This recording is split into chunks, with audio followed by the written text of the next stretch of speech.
Bonjour à tous, j'espère que vous êtes en pleine forme. C'est Véronique. Aujourd'hui, je vous parle du nouveau sérum hydratant.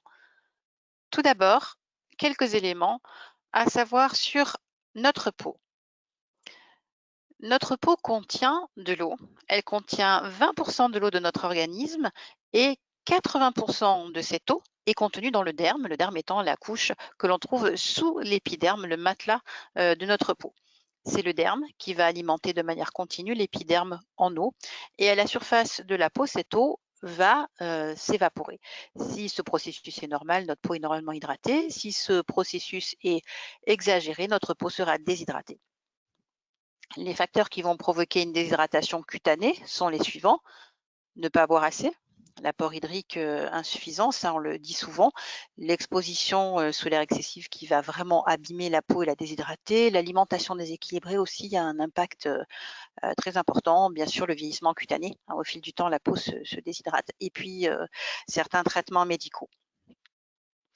Ici sur la gauche du schéma, une peau normalement hydratée avec une évaporation d'eau normale. Ici, une peau plus déshydratée avec une évaporation d'eau plus importante, donc un épiderme affaibli et une peau bien sûr déshydratée. Lorsque la peau est déshydratée, on retrouve un inconfort cutané. La peau n'est pas agréable à vivre entre guillemets, avec sensation de tiraillement, une peau moins lisse, plus fine également, et une tendance bien sûr à se rider plus facilement. Avec le nouveau sérum hydratant, on va pouvoir apporter des solutions à cette problématique. Premièrement, les actifs contenus dans le sérum sont extrêmement intéressants et novateurs. Un actif qui va pouvoir apporter du confort à la peau, c'est l'acide hyaluronique. C'est un actif hydratant qui est contenu naturellement dans le derme. Ici, dans le sérum, on va retrouver cet acide hyaluronique avec 4 poids moléculaires différents, c'est-à-dire 4 tailles de molécules qui vont permettre ainsi d'agir à plusieurs niveaux cutanés. Les plus gros poids moléculaires vont agir sur la surface et les plus faibles en profondeur, hein. Donc je répète, la taille moléculaire, c'est le poids en fait. On le voit sur cette coupe où on a les acides hyaluroniques de plus grosse taille qui s'appellent l'acide hyaluronique réticulé et l'acide hyaluronique simple qui vont agir comme tenseur et comme lissant à la surface de notre peau. Les acides hyaluroniques de plus petits poids moléculaires, à savoir l'acétylé et l'hydrolysé, vont agir plus en profondeur.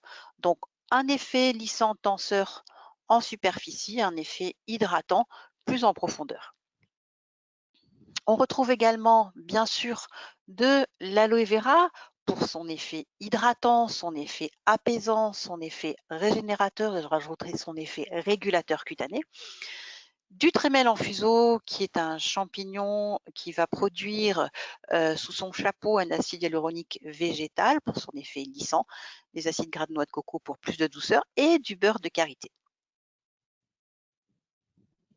On retrouve également du thé blanc. Le thé blanc est un antioxydant qui va permettre de lutter contre le vieillissement cellulaire cutané. L'écorce de mimosa également est un antioxydant et du tamarin qui est un adoucissant cutané. Ainsi, le sérum hydratant va permettre d'hydrater parfaitement les peaux fatiguées, déshydratées, de repulper et de lisser la peau. On le retrouve donc dans un tube pompe de 50 ml. On va pouvoir l'utiliser en application sous la crème de votre choix, de pression, visage, cou et décolleté. Voilà, je vous remercie de votre attention et je vous dis à très bientôt.